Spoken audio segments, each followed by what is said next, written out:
So next job is to start stripping the interior out of this for the wife's car. Rear bench is 2 clips at the front. Just lifted it up and they popped out.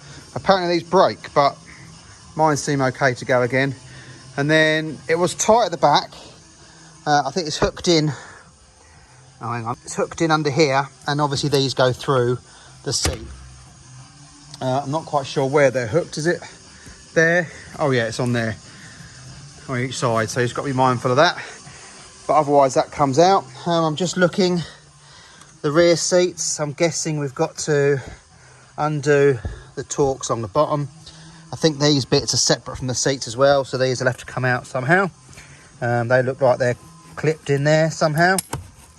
Yeah, they're just clipped in as well. Looks like the same push clips.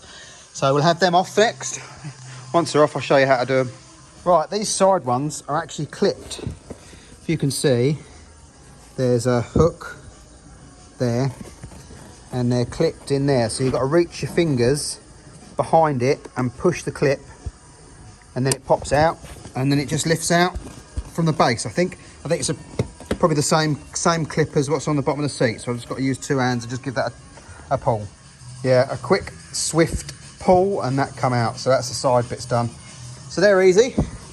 So I'm going to do the other side one and then unbolt the seats along the bottom with the Torx, which I think is a Torx T50. Right, there's 2 bolts on each bracket. As you can see, there's one that you can see below the cushion and one you've got to lift the cushion up. This one wouldn't undo, so I had to cut it off. There's the head of it there. So hopefully the wife's ones will all undo. Doesn't matter about this one. And again, there's 2 more over there. So that is the back seat out.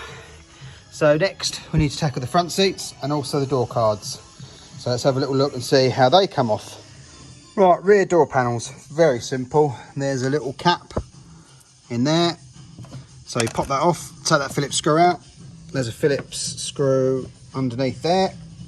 And then you go around with your trim tool, pop all the clips off, and jobs are good. And then the door handle is just a clip you pull off, and then it's just like a bike cable. So you just twist it till it comes out of the slot and then lift it out and it's done. So I'll get this one out next and then I'll start the front ones. And just to say that this car, as you can see on both sides, has the Alpine speakers. So I need to see whether the wife's has that as well, because we'll be changing those if need be. Right, front door cards next. The fronts look pretty identical. They as well have the little thing to pop off with a screw underneath, but this time they have 2 underneath, one there and one there. But I can't imagine they'll be any different to the rears, so I'll have a go. Right, so the seats are out. There was 2 10mm on the back of each and 2 10mm on the front. One on each side, obviously. Then this electrical connection was bolted to the seat with a 7mm nut. So you undo that nut and it pulls the connector apart and then lift it out. So next is the centre console. I've pulled the gear stick gaiter and there's 2 Torx under there. There's 3 Torx under the rubber mat in the pocket, the bit deep pocket, and it's still a bit tight. It lifts at the back, but not very much at the front, but there are screws here. So I think this and this are one piece. So I'm going to undo these screws, one either side, and see what happens when that's loosened off. Right, these carpet sides are just clipped. You have to pull these out, and there's bolts behind here. So you've got the 3 in here, you've got the 2 on there. I have undone those ones, but now I don't think I need to. And then it's these 2. So I'll see once this come out if that stays. If that does, then you don't need to remove the ones by the gear stick first. So let's have these 4 out, 2 either side.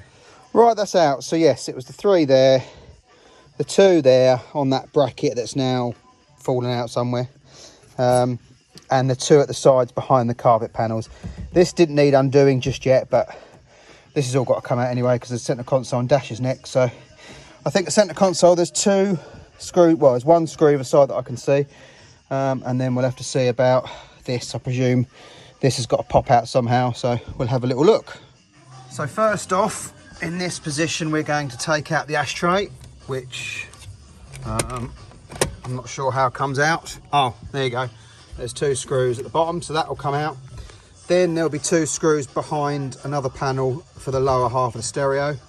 Then we've just got to pry this little bit out, and there's 2 screws behind there to pull the whole stereo out, and then we should be able to find the fixings for the centre console. Just to show you, the screws are behind this little plastic panel under here, so you've got to pop that off as well to get access to the screws.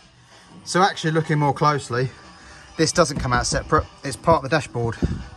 So yeah, so that'll all have to come out as one. So I suppose the next job is to probably pull off the steering wheel and the column surrounds and the stalks. And then we'll look at getting the actual dash unit out. Right, that was awkward, getting that airbag out. That took me a good half hour. There is some instructions online, but not very exciting. But there are 3 slots in the steering wheel. Obviously it's upside down now, so one on the right, one on the left, and one at the bottom. The best way I found was to get a flathead screwdriver, get it in flat, and then twist it 90 degrees, and then just pull the bag in that position, and it will just release it off the clip. Now there's 3, so you've got to be careful not to, as you're undoing one, push another one back in that you've already done. But it's out. And then the little airbag plugs, obviously disconnect your battery. I know people say you're supposed to do it half an hour before. I mean, I don't, but still. Slide that back and then push the clips in and pull the thing off. I had to slide the clip back, push this against the airbag as tight as I could to be able to release the clips. And then obviously the steering wheel is just a big Torx. So we'll undo that now, and then that'll be off out the way. The cowling was 3 screws, 1, 2, 3, and then that come down and unclipped from the top part, which just unclipped and pulled out.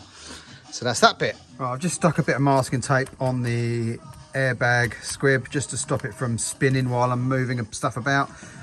Stalks, they've got a little clip, little clip on top here. Just pull that, lift up, and then unplug. And the squib is held on by that clip there and that clip there. Just obviously pop them away from the column and it comes out.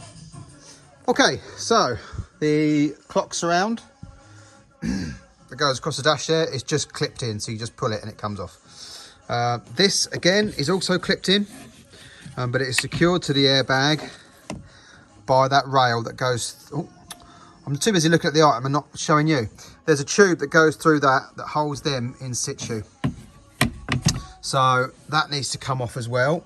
And then I think the airbag is mounted on the dashboard itself. So we need to unplug that plug there, which it won't focus on. Yeah, it looks like you can see the bolts there. It's bolted underneath the airbag. So we need to just unplug that as well to be able to remove that. We'll leave the airbag in the dashboard. So to be fair, I might even leave this because I'm not sure if we're keeping this or putting her old one on. She's got darker wood and just a full leather steering wheel, so I don't know if we're going to put this wood in and the wooden steering wheel. It's up to her. So dashboard wise, I can see some bolts at the side on both. I presume there's some more elsewhere, so I'm going to have a little look around and see what I can see. Right, so the glove box came out. There was the 3 screws on the hinge along there. There was the 2 screws within the rubber buffers, and there was also 2 in the back as you open the lid in the back that go through to them clamps there. So they need to come out. So that's the glove box out the way. So we are getting there slowly. Right, next there was a Torx in there behind the glove box, and the same the other side in there. And we are getting quite loose now. I think I'm going to have that airbag out just to be on the safe side. I think that's the next job, and that is underneath, like 4 Torx underneath. Right, I've undone all the ones I can see, and we are fairly loose, but there is something up the top somewhere that I can't see. There are some blanks there, but I've popped them out and there's nothing behind them. Just go straight down. So there's obviously something in here somewhere, probably behind this vent, but this vent all moves with the dashboard, so I'm not overly sure. I'll have to have a damn good prod about and see what I can see. Would you believe it? The A-pillars slot in there, and that was what was stopping it coming out. So I think we're pretty much there, bar some cables. So yes, that is probably how you get a dashboard out. I'll let you know once it's all the way out. This little plastic bit that was screwed on has got the light for the airbag.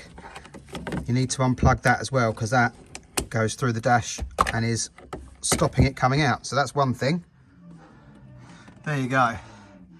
Them two bits there slot into those two bits there.